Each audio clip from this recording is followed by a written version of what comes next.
All right guys, today we're gonna be talking about a cool silent ratchet. This is Snap-on's Gearless ratchet. This one's a 1/4 inch drive, the TZERO. They also make a 3/8 called the FZERO.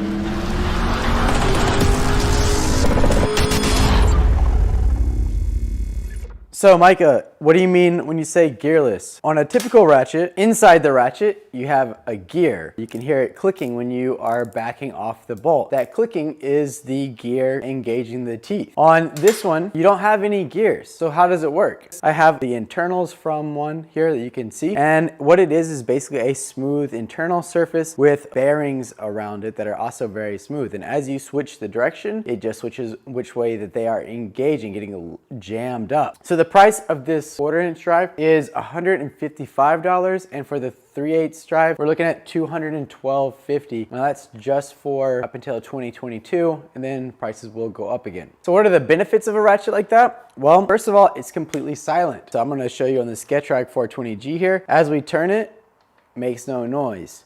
Really cool and really smooth, but the biggest pro to this is when you get done applying your torque on a normal ratchet, when you go the loosening direction, you have to move it far enough back that that tooth engages the next gear. So let's say you're in a very tight space and you only can work with a very small degree of movement, well then you're not going to be able to engage that next tooth. And so that ratchet would become useless in a small space. So right here we have a bolt that I've put up some paint on down here at the bottom, and then on the bolt itself so you can see the actual rotation. Now on this, let's say other wrench that has gears in it, once you, let's say you're working in a confined space like this and you're going to be hitting somewhere, okay, so then let's say you move it to where, okay, we got some movement there, you saw it turn.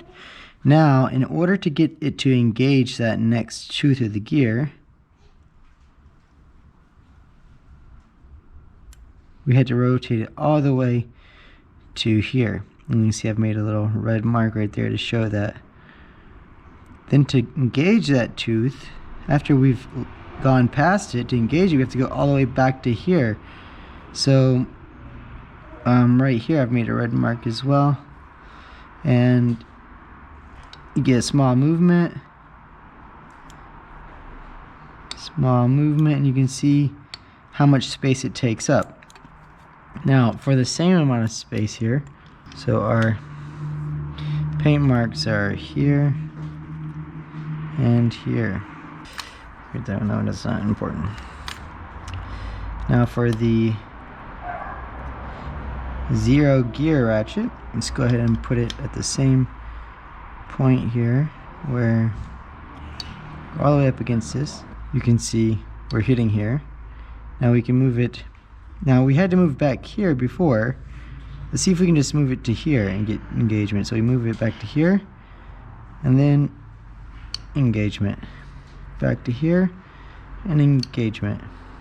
So each time we're getting almost immediate engagement, and we're able to move half the distance of that old arc there. So this would be theoretically great for a very small space. Another benefit to it is the fact that it has these roller bearings on a smooth surface. Is you're just like a drag slick, you're getting extreme amount of grip. You're getting a mechanical bind and friction that they say won't really slip. The teeth on these ratchets with gears, they do slip and they do break when you're applying a lot of torque, and these are supposed to be stronger. Now, the drawbacks. Really, the biggest problem is the amount of mass that's in the head now. On a normal ratchet, you gotta have some balance so that when you're using it, the momentum of you swinging the handle kind of stays in the handle and the head is able to stay nice and tight on the bolt. I can easily do this without it going crazy. On this ratchet though, unfortunately, because most of the mass is in the head, when you start to swing it around, it's much harder to get the head to not swivel. So what you end up having to do is like put a finger on the back, but because of the way that you set either tightening or loosening on the back, when you try to put your finger there, it oftentimes switches directions. The other thing is like the size of this head is much larger than a normal ratchet, and on the 3/8 apparently it's much larger than that. The Snap-on dealer told me that, you know, he just doesn't really see anyone really wanting to use it as a mechanic because of how large the head is, and it definitely feels really heavy on the end, and moving it around you get a lot of just play and slop. So it's a cool idea. Someone might find this one situation where it really helps out, but really it just seems to be more of a gimmick for now. Keep working on it, Snap-on.